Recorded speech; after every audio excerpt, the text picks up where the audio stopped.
But speaking of Epstein, I found this interesting video right here, chat. Okay. On inside Epstein's cell, what really happened. So let's watch this and react to it. Okay, since we're on the topic of Epstein. And let's go through it and just... At 10:40 p.m. on August 9th, 2019, this figure appears in the most secure prison in America. 15 seconds later, it vanishes. 8 hours after that, Epstein is found dead. This is cell 220, 60 square feet where the most controversial death in modern America occurred. The DOJ released 11 hours of surveillance footage. They called it raw evidence, but digital forensics experts discovered something disturbing. This isn't raw footage, it's an edited compilation.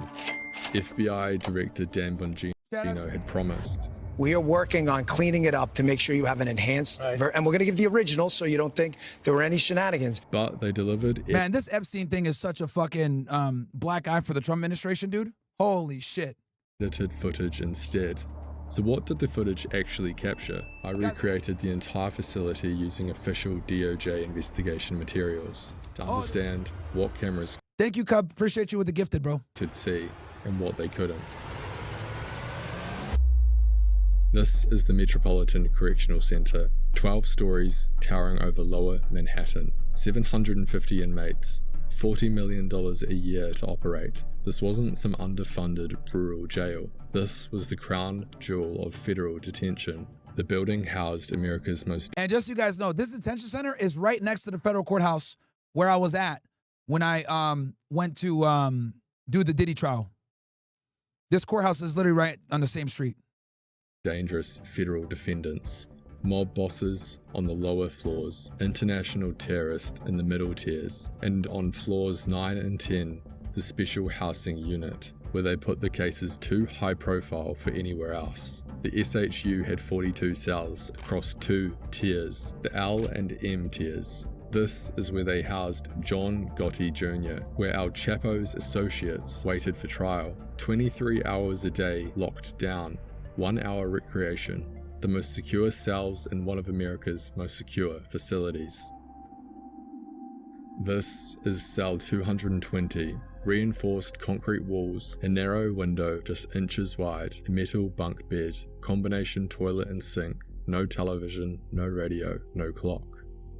From a surveillance perspective, this cell had natural blind spots. The camera that should have monitored the corridor wasn't working. The only views come from this camera way across the unit. This is the actual L-tier corridor where Epstein was housed. Notice how long the hallway is. From the guard station, you cannot see down this corridor at all. That door just visible through the gates is Epstein's cell door. Even if guards had been perfectly attentive, their view was severely limited by the facility's architecture. And here's what makes this Alright guys, we're going to be more stepping bizarre. it up with the OSF. What happens at midnight on August 10th, 2019, 11:58, 11:59. Then it jumps. And remember guys, Pam Bondi addressed this saying like this missing minute is on every single video. Straight to 12, with distortion in the video file. 1 minute missing from the most secure prison in America. It's Epstein's last full... Man, this just like fuels conspiracy theories, bro. This is such a black eye for the DOJ, Pam Bondi, and Trump, man. Day alive on August 9th. Let me walk you through exactly what happened minute by minute. In the morning at 8:30 a.m., Epstein's cellmate is removed. Standard procedure requires immediate... Now, I think this guy right here was his cellmate, Tartilioga or some shit like that. Tartilioga Epstein. I'm butchering his name, but I know. Ex-cop, yep. So this guy was, well, I think one of his cellmates, Nicholas Tartilione, was sentenced to 4 consecutive life sentences for kidnapping and killing 4 men in 2016. So you got a corrupt cop, who's huge, by the way. The guy's in great shape, right? A lot of people suspect that he was the one that killed Epstein.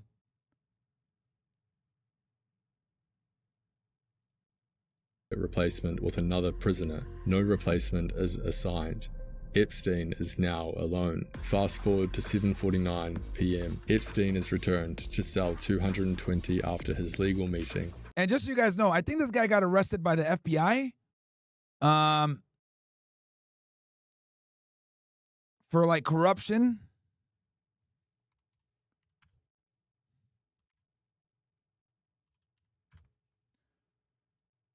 Here he is. So this happened in 2024. He got sentenced. He was a police officer. He orchestrated kidnapping and murders of all 4 victims on April 11, 2016. Tartaglione was sentenced today by the U.S. District Judge. Blah, blah, blah. Okay. Martin was killed because the cop believed Martin had stolen approximately $250,000 meant for the purchase of cocaine. I'm just going to call him Tart. Tortured Martin by restraining him and beating him for over an hour, but when Martin did not provide the location of the missing money, T strangled Martin to death with a zip tie. God damn, niggas on some mafia time.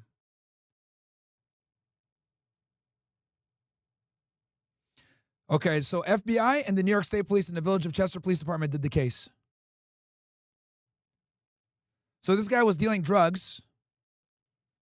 He kidnapped and murdered Martin Luna, Urbango Santiago, Miguel Luna, and Hector Gutierrez. Martin was 41 years old when he died. Urbano was Martin's nephew by marriage. He was 35 years old, blah, blah, blah. Okay, Hector was a close family and friend of all. All 4 victims left behind a loving family, and many of their family members attended the trial in this case. So he tortured one guy and killed him. Urbano, Miguel, and Hector were killed, each with a single gunshot to the back of the head, execution style, because they witnessed Martin's murder and were in the wrong place at the wrong time. Okay, so Martin is the guy that he killed, and I guess these people saw him kill him, so he had to shoot them. And he buried all 4 victims in a mass grave on his remote property in Otisville, New York. The 4 victims remained in the ground until the February investigations Hudson Valley Safe Streets Task Force located the grave in 2016. Holy. This nigga was on some demon time, bro.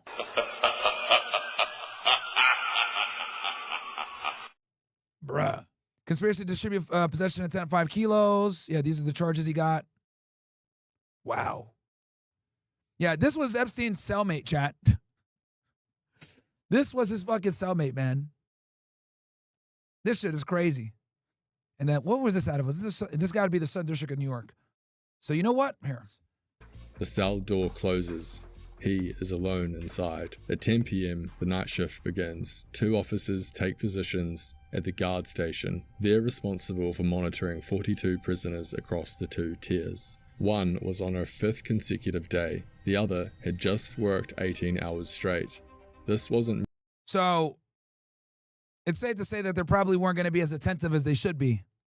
malice. It was a system pushed beyond breaking point. 10:40 p.m. Last documented visual confirmation of Epstein alive. A guard conducts a security round, briefly observing him through a cell door window. But here's what the surveillance system captured at that exact moment. A working camera records that small orange figure moving through the SHU corridor. The image quality is too poor to identify who this person is. Could be medical staff. So what the fuck is this? Interesting. Could be maintenance, but the timing is curious. It's the last recorded movement in the area before morning. The figure moves through the SHU and disappears. Then 8 hours of silence. What were the guards doing during these 8 hours? Computer logs tell the story. Now guys, let me tell you about BOP prison guards. They're fucking redacted. Okay? I'll be honest with y'all. BOP prison guards, like 80% of them are functioning morons. Okay, we're talking about some of the laziest, fattest, dumbest motherfuckers ever. Because I remember I used to be at Fletzy. They're only there for 2 weeks, right? So no one in the federal system respects them. Literally useless. Lazy as shit, man. One was browsing motorcycle websites while the Oh, this nigga browsing motorcycle websites. other was asleep. The Bruh. guards falsified their logbooks. They claimed to have completed 8 security rounds during that night. Electronic logs prove they never left their station. For 8 hours straight, no one checked on Epstein. 6:30 a.m. August 10th. The guards finally conduct a security round. They find Epstein unresponsive in his cell. The bed sheet had been twisted into a ligature, one end tied to the bed frame, the other formed into a loop. But the surveillance breakdown goes much deeper. The Metropolitan Correctional Center had an extensive surveillance system, over 200 cameras through the facility. On August 9th, only 2 cameras in the entire special housing unit were functioning. 2 cameras to monitor 42 prisoners across 2 tiers. And here's what's crucial, there were no cameras inside individual cells. The real problem, DVR Unit 2, the one recording the special housing unit, had crashed on July 29th. 12 days before Epstein's death. It wasn't Oh man, talk about convenient. recording anything from the most secure part of the prison. Even with backup systems, nothing was recorded in the SHU, and no one noticed. There was a clear problem. In the 5 years before Epstein's death, at least 3 other inmates had died in custody. Attempts were so common they'd run out of dedicated cells to prevent this from happening. But that timestamp gap from 11:58 to 12 AM, the court documents show this occurred regularly, not just on the night Epstein died, but on dozens of other nights. It's a system quirk, not evidence of tampering. $40 million a year, that's what it costs to run this facility. $109,000 per day, and on the night it mattered most, the 2 cameras that could have answered everything weren't working. So what really happened in cell 220? Let's test 3 main theories again. And let me tell y'all something about the government, bro. The government is incredibly inefficient. Okay? Let me be clear about that, all right? The U.S. government is incredibly inefficient, bro. They're behind on technology. They're behind on everything. Like, it takes forever to get anything done, right? It's extremely bureaucratic, filling out a bunch of paperwork to get shit done. It's a fucking pain in the ass, dude. It does not operate like the private sector whatsoever. A lot of bloat, a lot of lazy fucks that don't want to do anything. Now, before we get into these different, because he's going to give 3 different theories of what potentially happened. But Against the evidence. Theory 1, outside elimination. For this to work, someone would need to infiltrate the facility, reach Epstein's cell, and escape. Theory 2, guard conspiracy. Did guards intentionally enable Epstein's death? The evidence tells a different story. Computer logs showed the personal internet use that they did. One guard was literally sleeping at their desk. This isn't coordination, it's negligence. The system just failing. Theory 3. Institutional failure. This theory aligns with all physical evidence. The cell provided the means, bed sheets, a sturdy attachment point, privacy from observation, 8 hours of unmonitored time provided the opportunity. Every layer of protection failed. Cameras, guards, and oversight. He was found by the side of the lower bunk in a kneeling position. The physical evidence is consistent with the available materials in the cell. The Metropolitan Correctional Center couldn't survive this level of scrutiny. In 2021, the facility was permanently closed. Decades of deterioration had made safe operation impossible. The real scandal isn't what happened in the missing minute, it's what happened in the 8 hours when this man was left completely alone in a facility designed with blind spots. The cameras that were supposed to capture everything captured nothing.